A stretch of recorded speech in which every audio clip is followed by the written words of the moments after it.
She was taught that mercy to the fallen was treason, and she became the reason the Alpha King believed the law could break. The rogue's body lay twisted in the ravine, half buried under snow that had fallen for 3 days without mercy. His silver fur was matted with blood and frost. Nobody would come for him. Nobody was supposed to. Mira knelt anyway, her knees sinking into the frozen earth, her breath clouding in the mountain air. The pack had declared him cursed. Kieran, the Alpha King's younger brother, banished for refusing to execute an innocent human child, for choosing compassion over law. For that sin, he had been cast out, his name erased from the genealogy, his memory forbidden in every den and gathering. When he died alone in the wilderness, the pack's silence was a second death. She was an Omega, the lowest rank, born to obey, bred to disappear. Breaking pack law meant exile, or worse. But Mira had watched Kieran years ago, had seen how he looked at the weak, the broken, the ones the hierarchy deemed disposable. He had never seen her as nothing. Now, nothing was all she could give him. Her hands, small and trembling, began to dig. The frozen ground resisted. Her fingers bled onto the white snow, each drop a small sacrifice, a small prayer to the deities her mother had whispered about in the dark. The moon hung low and pale above the peaks, watching, always watching. She had brought a shroud, her own white cloak, woven with silver thread that caught the starlight. It felt criminal to touch him, to wrap him with reverence, to whisper the old words the rogues had taught her. May the moon guide your spirit home. May the earth hold you gently. May your name be remembered where the pack has forgotten. The grave was shallow, her strength was finite. But as she laid him to rest and pressed the frozen earth over his body, something shifted in the air. The wind changed direction. The moon blazed brighter, casting her shadow long and dark across the snow. Mira didn't hear the footsteps until they were close.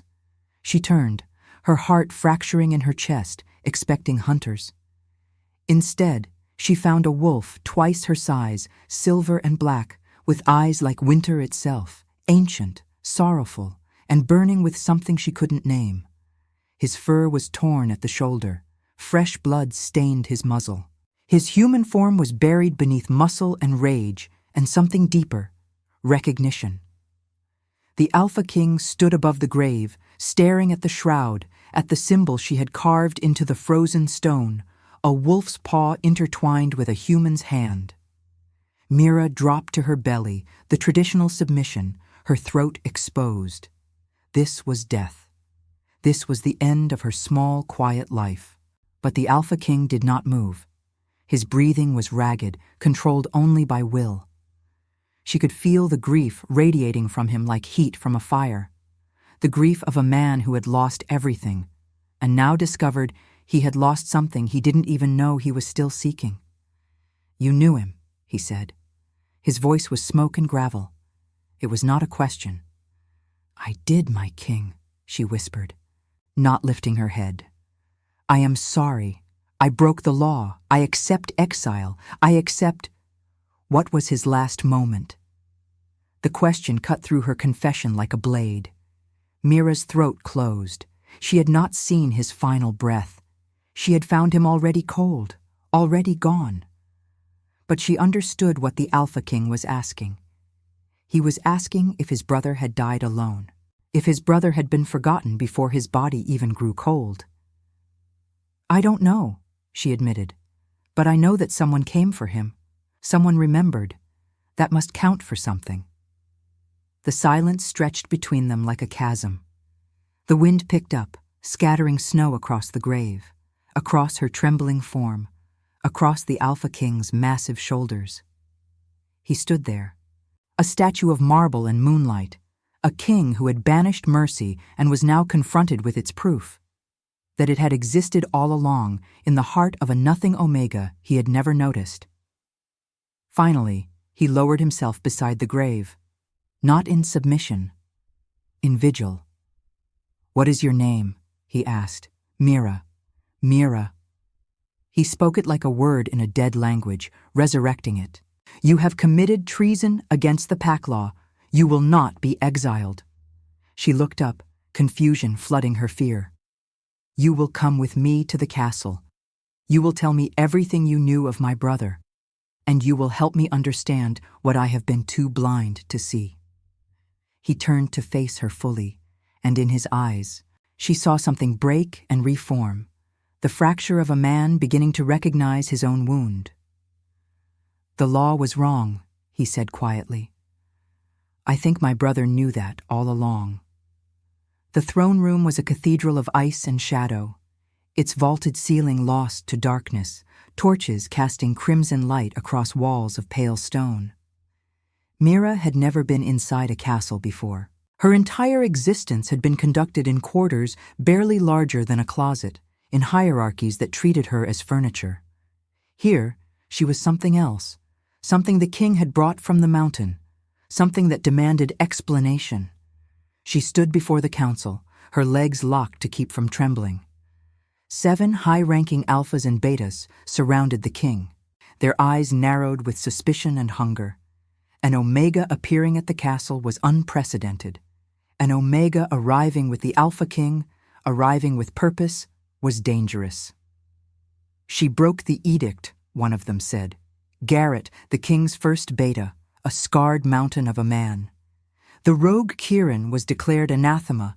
To honor him is to dishonor the crown." "My brother was a fool," the king replied, his voice steady as ice. "But he was not an enemy. His grave will be acknowledged." "And this?" Garrett gestured at Mira with contempt. "What becomes of her?"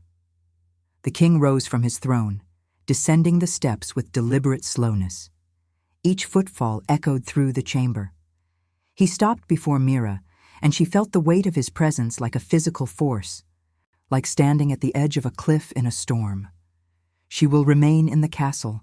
She will advise me on matters concerning the rogues. She will be under my personal protection." The gasp rippled through the council like wind through a graveyard. To place an Omega under royal protection was to elevate her beyond measure, to suggest her blood held value, her voice carried weight. It was a heresy. "My king," Garrett's voice dripped venom. "This is unwise. The pack will question." "The pack will accept what their king commands," he interrupted, cold as the grave Mira had dug. "Does anyone here dispute my authority?" Silence. The kind of silence that precedes avalanches. Later, alone in the chamber they had given her, a small room with a fireplace, real glass windows, and a bed with blankets, Mira sat on the edge of the mattress and allowed herself to shake. Everything felt impossible. She had committed the greatest crime, and instead of death, she had been elevated. A knock came softly at her door. "Come in," she said. The Alpha King entered.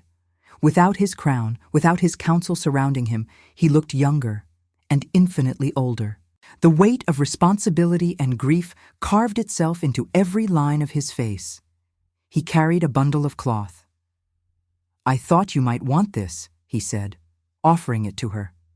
It was Kieran's journal. The pages were worn, the leather cover cracked with age. The king watched her hands shake as she took it. "I found it in his effects," the king said quietly. "Before he was exiled. I never read it. I told myself it was beneath my notice, that he had forfeited the right to my attention." He paused, and his throat worked as if swallowing pain. "I was a coward." "You were a king," Mira said softly. "Kings must uphold the law. Must they?" He looked at her, and in his eyes she saw the fracture deepening, spreading. "My brother died believing I had abandoned him, that his own blood preferred the pack's judgment to his life." He reached out, and his fingers, calloused, warm, brushed a strand of hair from her face. "You risked everything for him. A stranger. Someone with nothing to gain." "Because," Mira whispered, "someone should have done it for him while he lived." The Alpha King's hand fell away, but the warmth remained, a ghost of touch. a seed of something neither of them had names for yet. "Read the journal," he said. "Tell me who my brother was, because I fear I never truly knew." He left her alone with Kieran's words, and Mira opened to a random page. The first line she read stopped her breath. "There is an omega in the lower quarters. She brings the old ones water when they're too weak to fetch it themselves. Nobody notices her. The hierarchy trains us not to see those we consider invisible. But I see her. I wonder if she sees herself at all. I wonder if I could show her, if anyone could show her, that the meek inherit more than the earth. They inherit the truth." Mira closed the journal and wept for a man she had barely known, for kindness that had cost him everything, and for the strange new world opening before her like a door into winter. The king's private study was a sanctuary of books and maps, walls lined with leather spines and parchment, a fire burning steadily in a hearth wide enough to stand in. Mira had been summoned here each night for a week, and each night she discovered new layers to the man who ruled the kingdom. Tonight, she brought information. "There are 12 rogue camps scattered through the eastern mountains," she said, pointing to locations she had marked on a map with charcoal.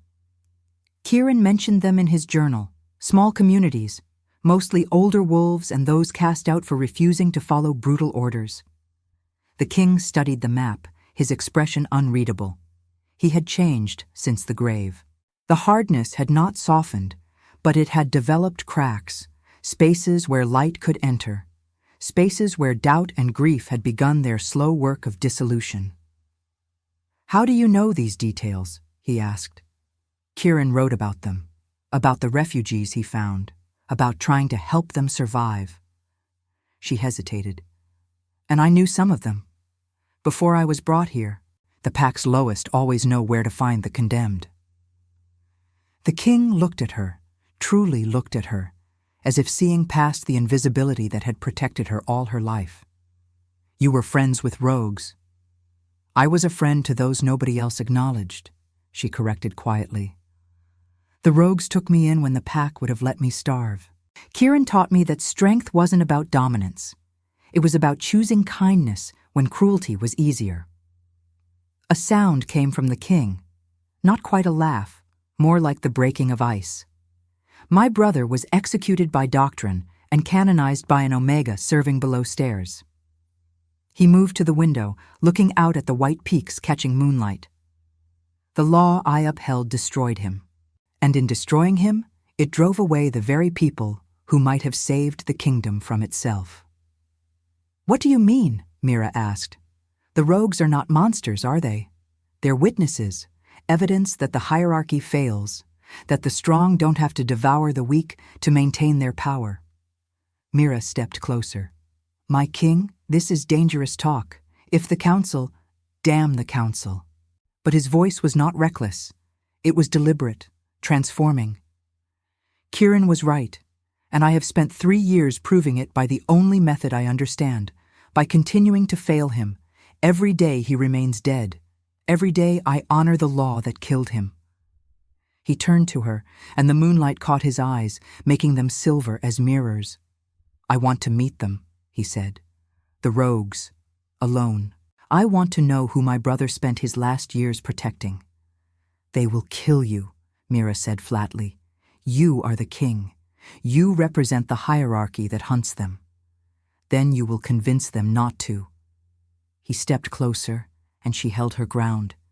"Will you?" Mira felt something shift in her chest, something like the breaking of chains, like the moment snow realizes it can fall instead of remaining frozen. She thought of Kieran's words in the journal, words about seeing those the world deemed invisible. "Yes," she said, "I will.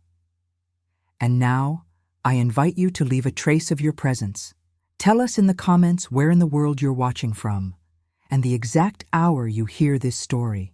We wish to know how far these northern confessions travel, and at what moments of the night they find you. The eastern camp was hidden in a ravine where the mountains held their breath, where snow fell in silence, and the world seemed to exist in parentheses, half real, half legend. Mira had come alone first, to explain, to warn, to plead. The rogues had listened with the deep skepticism of the hunted. They knew better than to trust King's emissaries. But Mira had Kieran's journal with her, and she read passages aloud, his observations of their kindness, his gratitude for their sacrifice, his belief that they carried the true strength of the pack in their refusal to become monsters. By the time the Alpha King arrived 3 nights later, they had agreed to receive him. Not as a ruler, as a mourner. He came in human form, unarmed, his only protection the 2 Omegas who traveled with Mira, old wolves who had cared for Kieran in his final days, who could speak to what manner of man he had become in exile. The lead rogue was a woman called Saren, her fur gone gray with age and hardship, her eyes sharp as broken glass. She studied the king for a long moment, then gestured for him to sit. "You look like him," she said finally. "Around the mouth. Kieran had your mouth, but he learned to use it differently, learned to speak kindness instead of commands." The king's throat tightened. "Tell me." And they did. For hours, they spoke of Kieran's final years, how he had taught the rogues to hunt without cruelty, how he had mentored the young ones, how he had sat with the dying and held their hands, how he had built a small civilization based on the principle that the weak had value not because they could be useful, but because they existed. "He was dying," Saren said near the end. "The poison from his banishment, our kind can't survive long without pack connection. It eats them from the inside. He knew he was fading, but he didn't ask to come home. He just wanted to know that someone would remember him with something other than shame." The king wept, not softly, the kind of weeping that came from a man whose carefully constructed walls had finally collapsed, whose belief in his own righteousness had revealed itself as a monument to cruelty. Mira watched from the shadows, her heart moving in ways she didn't understand. She had been brought to the castle as a prisoner of curiosity. Now she understood she had been brought as a mirror, to show this man what his brother had seen all along. When dawn approached and the king prepared to leave, he turned to Saren. "I want to offer you something, protection, a formal peace between the crown and the rogues, a place in the kingdom without the requirement to submit to hierarchy." Saren's expression didn't change.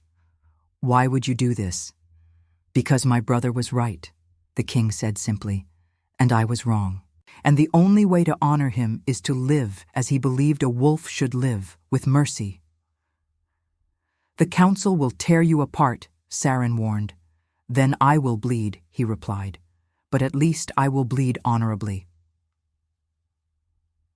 On the journey back to the castle, the king rode beside Mira, his presence a constant heat in the cold air. "You helped me see him," the king said quietly. "I wonder what else I cannot see, what else I have been trained to overlook." Mira looked at the mountains, at the endless white landscape where Kieran had died alone and been buried with honor. "Perhaps," she said carefully, "that is the real education beginning." The king's laugh was soft, dangerous, beautiful. "Perhaps," he agreed, "and you will be my teacher." The council chamber erupted in fury. "You cannot grant legitimacy to rogues!" Garrett's voice shattered against the stone walls. "You cannot elevate an Omega to advisor. You cannot dismantle the hierarchy that has kept this kingdom stable for generations." The king sat motionless on his throne, his expression carved from winter stone.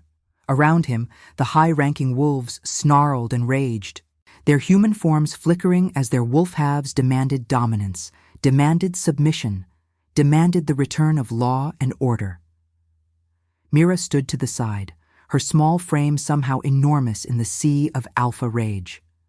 She had been invited to attend, a deliberate provocation, a declaration that her voice mattered.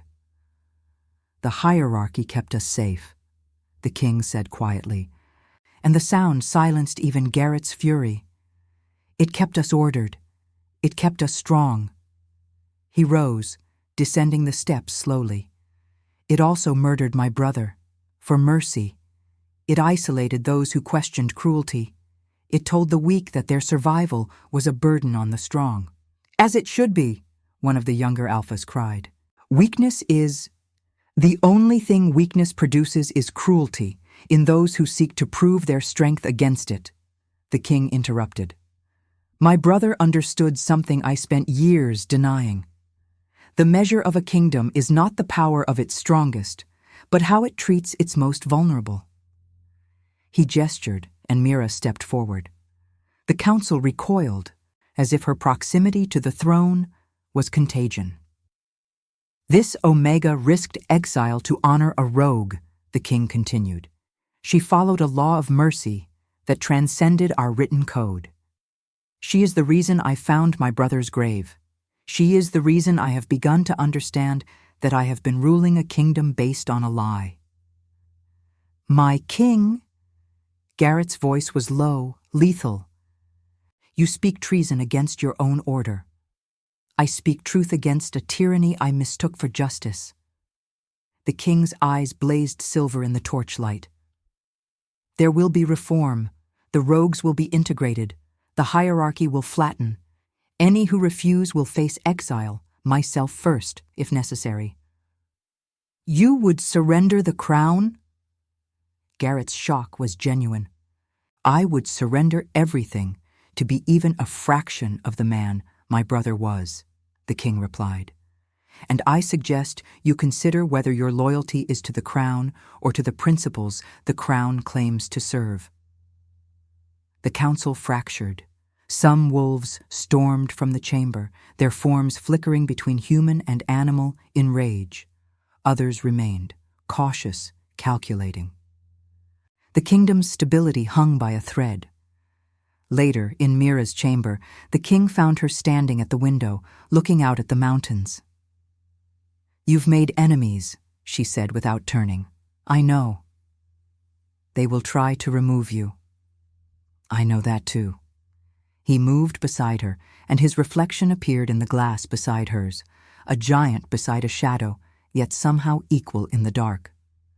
But I cannot unknow what I have learned. I cannot unsee what Kieran saw, and I cannot become less than what I am becoming. He took her hand, and the touch was not the possession of an alpha, but the supplication of a man asking forgiveness from the only source that could grant it, from her, from the invisible, from those the world had marked as nothing. If I fall, he said, will you remember why I fell? You won't fall, Mira whispered, because you're not falling alone. The night of the first integrated council was the night Mira discovered what she was. She had been asked to sit among the high-ranking wolves as the representatives of the new order were introduced, rogues beside nobility, elders beside young warriors. The tension in the room was a living thing, a predator waiting to strike. And then Mira felt it, a burning in her chest, a vision that bloomed behind her eyes like flowers in impossible winter. She saw the kingdom a year hence.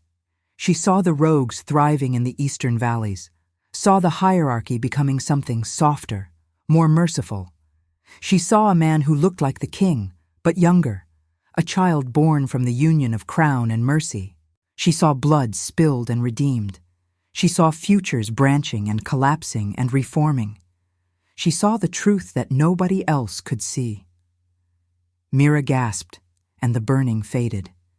Every eye in the chamber turned toward her. What happened? The king asked, moving to her side. I saw, she whispered. I saw what could be. The old rogue's eyes widened. Saren stood, her aging body moving with sudden reverence. A pathfinder, she breathed. In 3 centuries, we have not seen one of your kind. The stories were true. They walk among the lowest, invisible, until the moment the kingdom needs to see. The king looked at Mira with new understanding, and she realized that even he had not known this about himself, that the low-born sometimes carried gifts more profound than strength. "What did you see?" he asked. Mira spoke the visions aloud, her voice steady though her hands trembled. She described the possibilities, the paths forward, the dangers that still lurked in the hearts of those who feared change. She described a future where the Alpha King and the Omega Advisor stood together, transforming not through conquest, but through the radical act of creating space for those society had deemed disposable. When she finished, the chamber was silent. Garrett slowly rose. For a moment, Mira thought he would strike her down for heresy, for claiming power that should belong to the apex hierarchy. Instead, he knelt. "Pathfinder," he said, and the word was a surrender.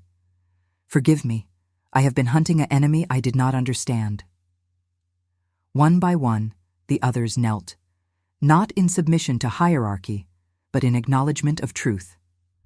The king looked at Mira with wonder, and something deeper, the recognition of a man seeing the person he had always been meant to find. Like if you believe rejection can become destiny. Subscribe if you believe mercy can crown even the fallen. The assassins came on a night when the moon was blood red, hanging low over the mountains like a wound that refused to close. Mira felt them before the guards did, not through sound or sight, but through the pathfinding gift that now burned constant in her chest, a second heartbeat that sensed the darkness in intention, the knives concealed in leather, the poison that sang in mortal veins like a funeral hymn. She had been in the library, reading passages from Kieran's journal by candlelight, tracing the careful script of a man who had learned to document kindness the way soldiers document strategy. The words blurred suddenly, and the burning began, not painful, but urgent, a sensation like standing too close to a fire that demanded her attention. The visions came in fragments. She saw Garrett in a chamber somewhere in the castle's lower depths, surrounded by 5 wolves whose loyalty had fractured when the king announced the integration. She saw the poison being prepared, a compound derived from the bite of the cave serpents that lived in the southern canyons, a toxin designed to spread through a werewolf's bloodstream and paralyze the transformation, trapping the victim between forms until death claimed them. She saw the moment when these 5 would move, the precise hour when the king slept, the path they would take through the castle's older corridors. Mira ran, her small frame moving with desperate speed, her breath burning in her lungs. She did not stop to alert the guards. There was no time for protocol. There was only the urgent knowledge that the world her sacrifice had begun to build was about to shatter. The king's chamber was a vast space, dominated by a fireplace large enough to stand in, its walls lined with maps and weapons, and the artifacts of a ruler who carried the weight of his entire kingdom.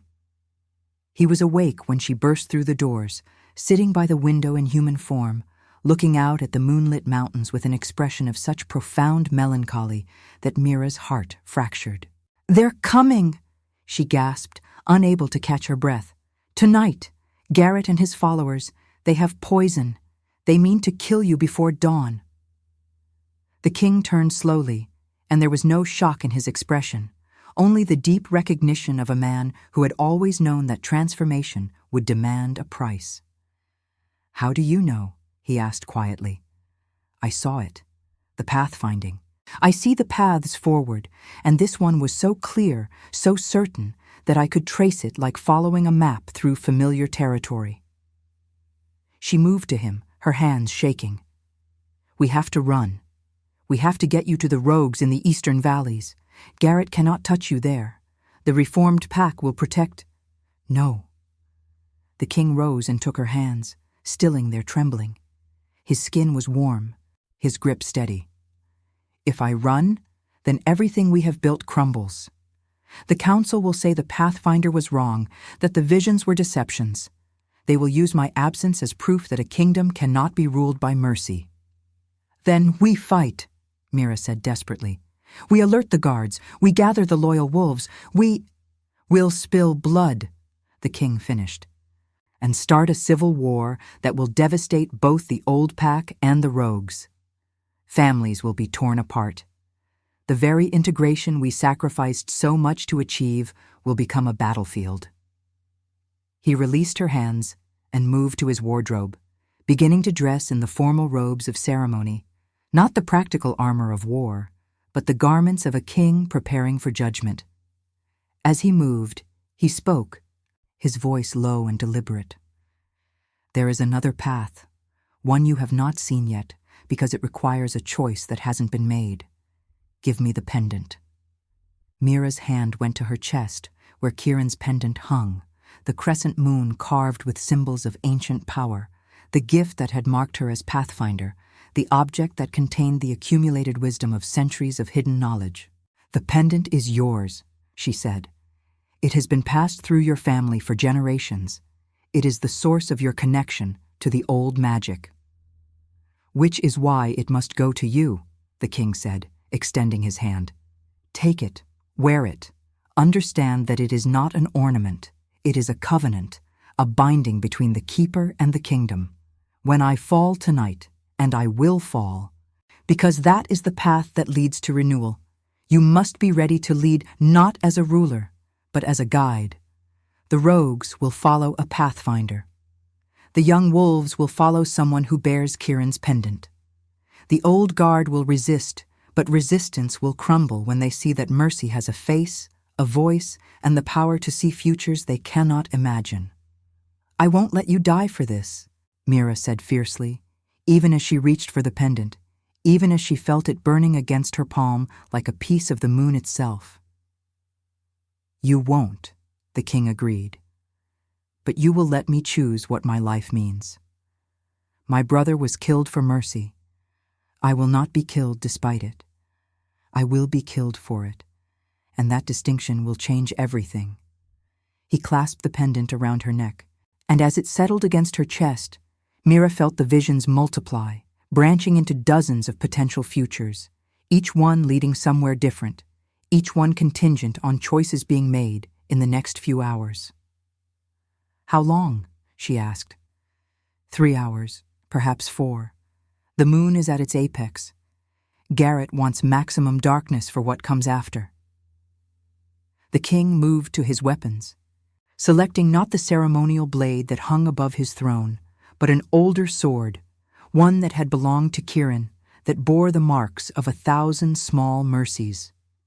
He wants the kingdom to believe I was killed by a rogue in the night, that the integration failed, that the hierarchy's judgment was justified all along. If you use Kieran's sword, he'll know it's a lie, Mira said, understanding dawning. Yes, and that truth will matter more than any testimony I could give. Garrett will have revealed his treachery for nothing. He will have proven that the old order fears change so deeply that it must resort to murder to preserve itself. A knock came at the chamber door. Not the knock of guards, but the careful tap of someone who wanted entry without drawing attention. The king opened it to find Saren, the old rogue woman, her gray fur bristling with agitation. We felt it too, Saren said without preamble. The pathfinding, the danger. The young ones want to move against Garrett now, tonight, before the assassins can act. Tell them no, the king commanded. Tell them to gather the rogues and the loyal wolves and to wait in the courtyard. When the battle comes, and it will come here, in this chamber, I want witnesses. I want the moment of transformation captured by those who need to see it most. Saren's ancient eyes searched the king's face, reading the acceptance there, the strange peace of a man who had made his final choice. You walk into death knowing you will find something on the other side, the old rogue said quietly. I walk into death knowing that someone will carry what I have learned, the king replied, looking at Mira. That matters more than my survival. Saren nodded, bowed slightly to Mira, acknowledging the Pathfinder's presence, and withdrew to carry the message. The king and Mira spent the remaining hours in silence, sitting by the great window, watching the moon descend toward the mountains. He held her hand, and she held the pendant, and between them stretched the understanding that some sacrifices create the foundations upon which new worlds are built. If I fall, the king said as the assassin's footsteps began to echo in the corridor outside. "Will you remember why I fell?" "Always," Mira whispered. "Then I am not truly dying. I am becoming part of your vision. I am becoming the story you tell so that others understand what mercy costs and why it is worth the price." The chamber door shattered inward. Garrett stood in the frame, his massive form blocking out the firelight, his eyes blazing with the fury of a wolf who had convinced himself that betrayal was necessary, that murder was mercy toward a kingdom that had lost its way. Behind him came 5 others, their forms already shifting between human and animal, their jaws wide with the hunger of predators. The king rose, Kieran's sword held not as a weapon of aggression, but as a shield of principle. "For my brother," he said quietly. "For every mercy the hierarchy deemed weakness. For the kingdom that is being born from the ashes of the one we are ending." The battle began. It was not quick. It was not clean. Blood painted the stones in patterns that looked almost artistic in their intensity, the deep red of life leaving bodies, the silver of power being spent, the darker stains of poison beginning its work on immortal flesh. The king fought with a skill born from generations of alpha training, but he fought defensively, never striking to kill, only to disarm, to incapacitate, to preserve even those who had come to destroy him. It was a strategy born from mercy, and it was his undoing. The poison-tipped blade found him during a moment when he chose not to kill a wounded wolf who would have certainly struck him down. The blade pierced his shoulder, and Mira felt the toxin begin its work, a burning that spread through his system, that threatened to trap him in the half-form where neither man nor beast could survive. He staggered, and Garrett pressed his advantage, his massive wolf form barreling toward the king with teeth bared, with the hunger of betrayal seeking its final satisfaction, and Mira descended the stairs. She did not run. She did not scream. She simply moved, and as she moved, the pendant burned against her chest like captured moonlight, like the accumulated power of every pathfinder who had ever existed, like the weight of destiny finally finding its proper bearer. Her voice, when she spoke, was not her own. It carried harmonics that no human throat should have been capable of producing. It was the voice of the earth, of the moon, of every invisible being who had ever been forced to watch the powerful destroy themselves. "Stop!" she commanded. Every assassin froze mid-motion, their bodies locked by the sheer force of her pathfinding gift, the ability to see all possible paths and force them into alignment with the one that led to truth. Garrett's massive form hung suspended above the king, his jaws open in a snarl that could not complete itself. Mira walked through the frozen tableau, her small frame somehow enormous in her presence, her eyes burning with the light of the pendant. "You came to kill a king," she said, her voice layered and strange. "But you came to murder a man who had already chosen to die. You came seeking a kingdom returned to its cruelty, but you came at the moment when that kingdom ceased to exist." She reached the king and placed her hand over his wound. The burning in her chest intensified exponentially, and she felt her blood, the ordinary, invisible blood of an Omega, the blood that had been deemed worthless by the hierarchy, begin to transform. It glowed with the same silver light as the pendant, with the same luminescence as the moon when it hung full and perfect above the mountains. She was not a healer. The pathfinding gift carried no power of restoration. But she could see the paths, and one of them, the one that led to the future they had been building, required the king to survive. So she began to force that path into being, drawing on reserves of power she did not know she possessed, calling upon the ancient magic that flowed through pathfinders, that existed in the spaces between what was and what could be. The poison burned away from his wound like mist before sunlight. The cut sealed under her hand, leaving only a silver scar that would mark him forever as the king who had been saved by mercy. The king's eyes flew open, his breathing restored. his form stabilizing into human once more.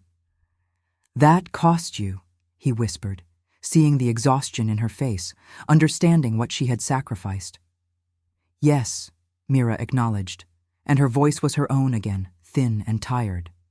"But cost is the currency of creation. Every world begins in suffering. Every transformation demands a price, and I would pay it again and again and again, if it meant preserving what we have built together." She turned to face Garrett and the 5 assassins, still frozen in their moment of betrayal. "You can move now," she said quietly, "and you can choose. You can return to the old ways, to the hierarchy, to the cruelty, to the lie that strength means domination. Or you can accept what this kingdom has become, a place where the low can be honored, where mercy is not weakness, where invisibility is not destiny." Garrett's form flickered between human and wolf, his body racked with the conflict between loyalty to the old order and the undeniable proof that a new one had already begun to exist. One by one, the assassins released themselves from the frozen moment. One by one, they lowered their weapons. Some knelt in submission. Some simply walked toward the broken chamber doors, their faces masks of confusion as they tried to reconcile what they had been told to believe with what they had just witnessed. Garrett was the last. The first beta looked at the king, at Mira, at Kieran's sword still glowing faintly with silver light, and something in him shattered. Not his loyalty, his certainty, the absolute conviction that the old ways were necessary, that hierarchy was the only order possible, that invisibility was the natural state of the weak. "Forgive me," he said, his voice the rasping cry of a wolf who had looked into the abyss and found himself reflected there. "I forgive you," the king said simply. "Now go, choose differently. Live in the world we are creating, or live in the world that is ending. But know that you are choosing." Garrett departed, and silence settled over the chamber like snow. Below, in the courtyard, the assembled pack heard the end of the battle and understood that something had shifted irreversibly. The king had survived, but only because the Pathfinder had transformed what should have been his death into the moment of the kingdom's true birth. Spring came to the kingdom not gradually, but all at once, as if the turning of the season had waited for permission, as if the earth itself needed confirmation that transformation was not temporary, that mercy had won. The snow retreated to the highest peaks, and in the valleys below, the rogues and the nobility worked side by side, their labor creating something that had no precedent in the annals of werewolf history. A hierarchy that had learned to flatten itself, that had voluntarily surrendered dominance in exchange for something more durable, trust.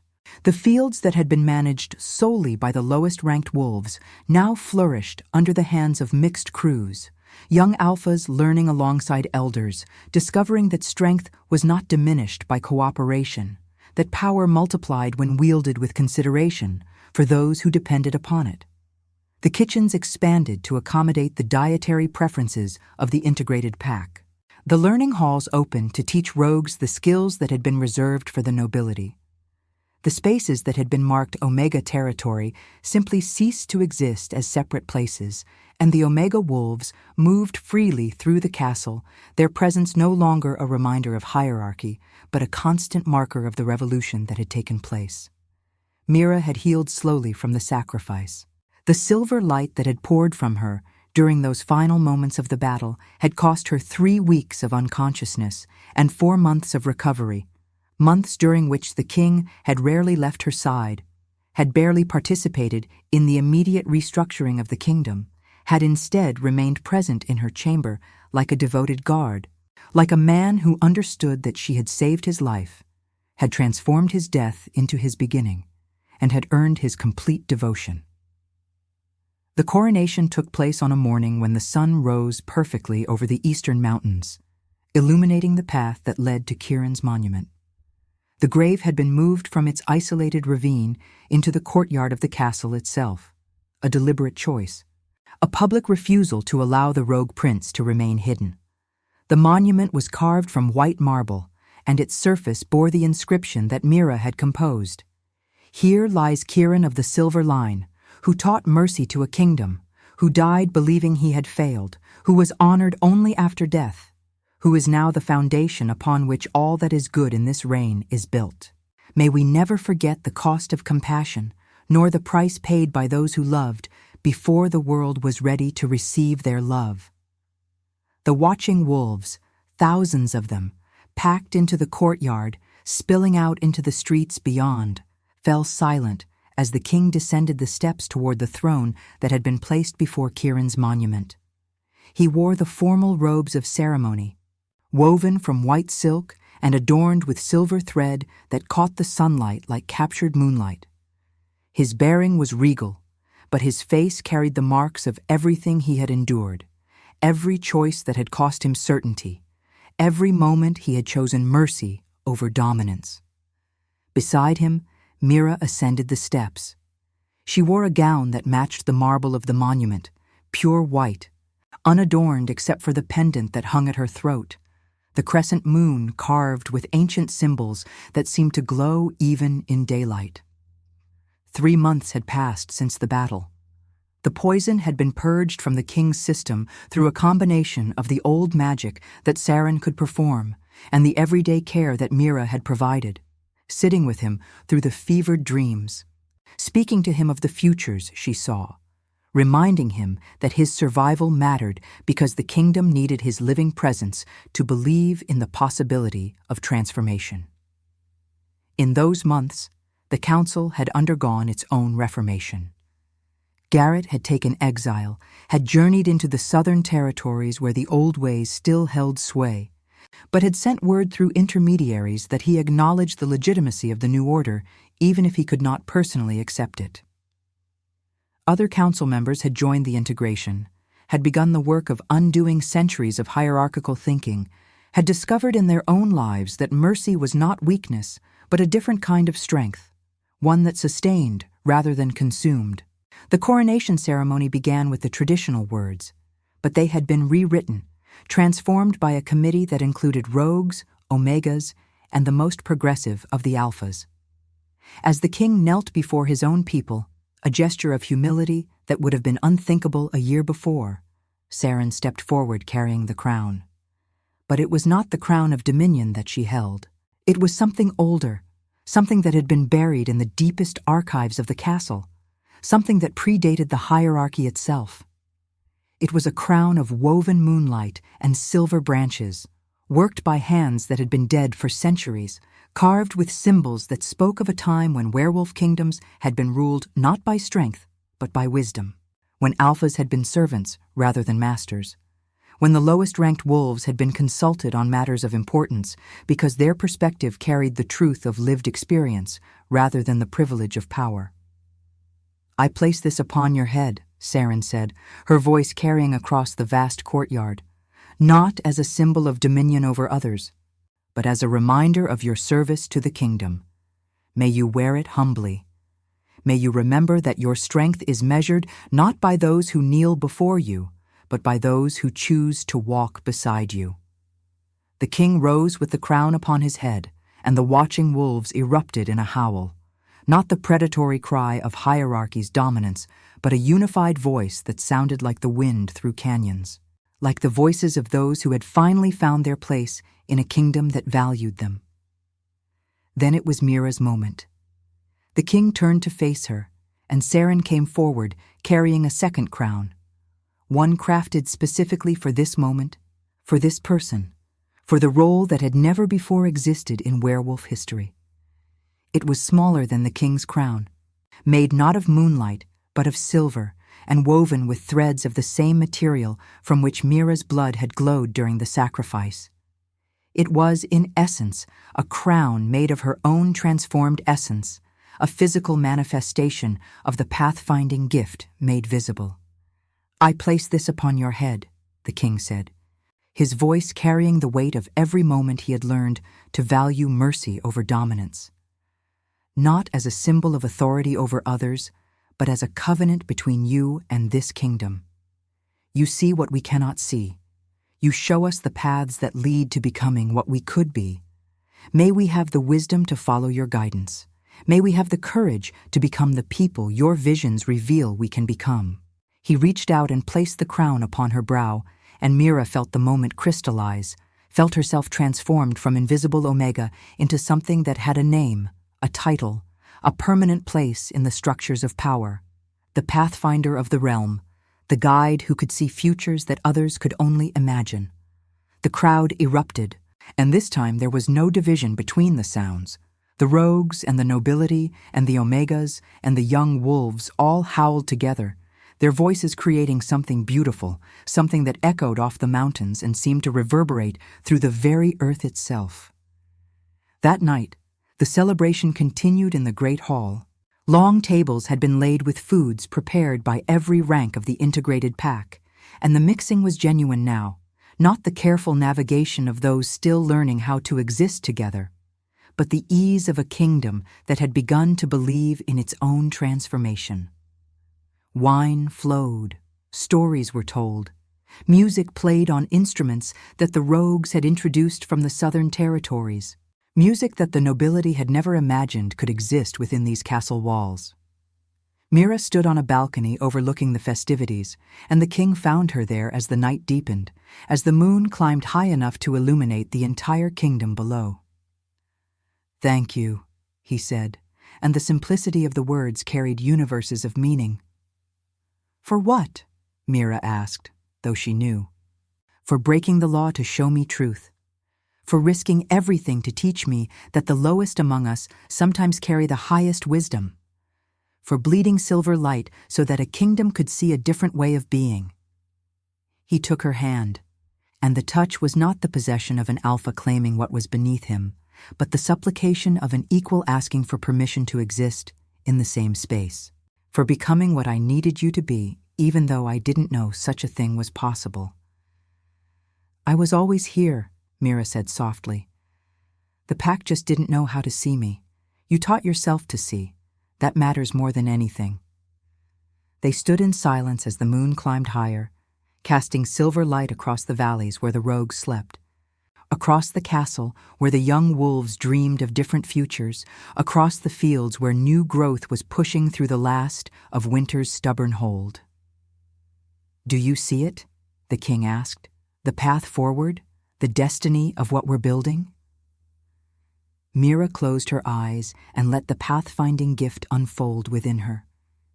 She saw centuries spreading out before them, saw the kingdom changing gradually, saw the hierarchy becoming something gentler with each generation, saw a day far in the future when the terms Alpha and Omega would be descriptive rather than prescriptive, would describe function rather than worth. "I see it," she said. "I see a kingdom where the invisible become visible, where the weak are not broken, but honored, where mercy is not a burden carried by the few, but a principle held by all." "Do you see us?" the king asked quietly. "Do you see what becomes of the two of us?" Mira opened her eyes and looked at him, at this man who had transformed himself through love of his brother, through willingness to learn from the invisible, through choosing to build rather than maintain. "I see a future," she said, "where there is no kingdom without both of us in it, where the pathfinder and the king cannot be separated because they have become the same thing, a vision of what the world could be, walking forward together." The king pulled her close, and as he held her against the castle stone, with the moon burning silver above them and the kingdom sleeping peacefully below, something crystallized in both of them. The understanding that sacrifice and redemption were not events, but ongoing choices. That transformation was not a destination, but a direction to be maintained through constant effort and constant faith. In the grave marked with marble and silver stars, an exiled prince finally rested in the peace of being remembered not for his failure, but for his mercy.